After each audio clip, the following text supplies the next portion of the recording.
पंजाबिस्तान दी जानिब तो मेरा दागिस्तान रसूल हमजा तोव भाग तीजा मुख बंद दी थां आम करके मुख बंदा बारे दूजा हिस्सा। बच्चे नूं बोलना सीखण लई 2 साल लगदे ने।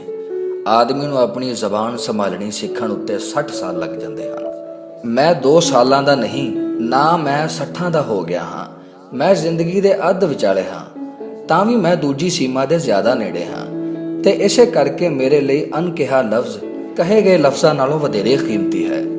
ਜਿਹੜੀ किताब अजे मैं नहीं लिखी ਉਹ ਉਹਨਾਂ ਸਾਰੀਆਂ किताबां नालों मेरे लिए वधेरे कीमती है ਜਿਹੜੀਆਂ मेरी कलम तो आईयां ने। ਇਹ कीमत तो उपर है मेरे दिल दे सब तो नेड़े ते सच दी मंग करन विच सब तो वध डाढी। नवीं किताब मेरे लिए उस गुफा वांग है जिस विच मैं कदी दाखिल नहीं होया पर जिस दियां दीवारां पहलां ही मेरे अग्यों लांबे हट रहीआं हन ते मैनू धुंधली दूरी दे अंदर आउण लई इशारे सुटदी है। नवीं किताब उस घोड़ी वांग है जिस उत्ते मैं कदी काठी नहीं पाई, उस कटार वांग जिस नूं मैं कदे म्यान विचों नहीं कढिया।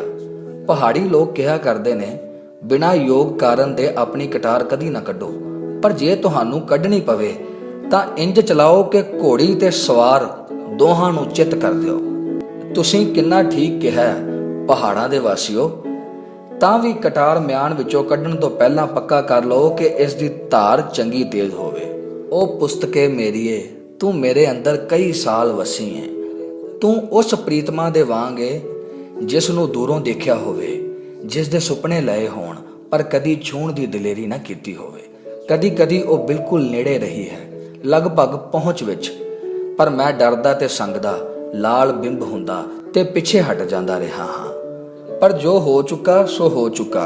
मैं दलेरी नाल उस कोल जाण दा ते उस दा हथ अपने हथ विच लैण दा फैसला कर लिया है। संगाऊ प्रेमी तो मैं दलेर ते तजर्बाकार आदमी विच बदलना चाहुंदा हाँ। मैं अपने घोड़े उत्ते काठी पाउंदा ते 3 वारी चावक मारदा हाँ। जो हुंदा है सो होवे। तां भी पहला मैं अपने ਲਈ अपने पहाड़ी घर उगाए तंबाकू दी सिगरट वलदा हाँ ते इस उत्ते समा लाउंदा हाँ। जे सिगरट वलनी ही इन्ना स्वाद दिंदी है तां सिगरट पीनी कितनी ज्यादा खुशी देवेगी। ओ पुस्तके मेरीए तेनू लिखना शुरू करन तो पहला मैं ये दसना चाहुंदा हाँ कि तू मेरे अंदर किवें करुंबल वांग फुटी, किवें मैनू तेरा नाम मिलिया ते क्यों मैं तेनू लिख रहा हाँ ते जिंदगी विच मेरे की निशाने ने।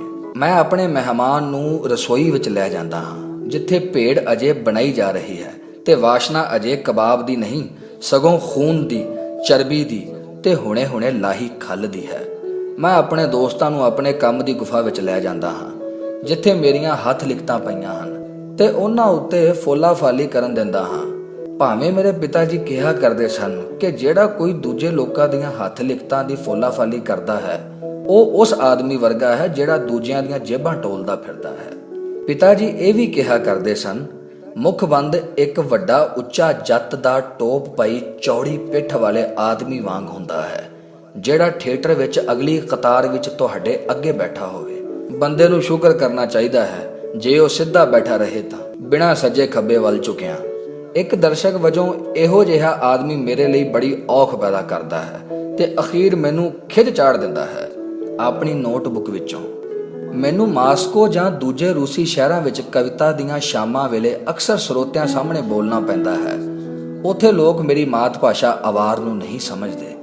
मैं अपने उचारण नाल उन्हां नूं कुछ अपने बारे दस्सण नाल शुरू करदा हां जिस तो पिछों मेरे रूसी कवि दोस्त मेरियां कवितावां दे अनुवाद सुणाउंदे हन। उन्हां दे शुरू करन तो पहलां मैनू अक्सर कहा जांदा है कि मैं एक कविता मूल बोली विच सुणावां।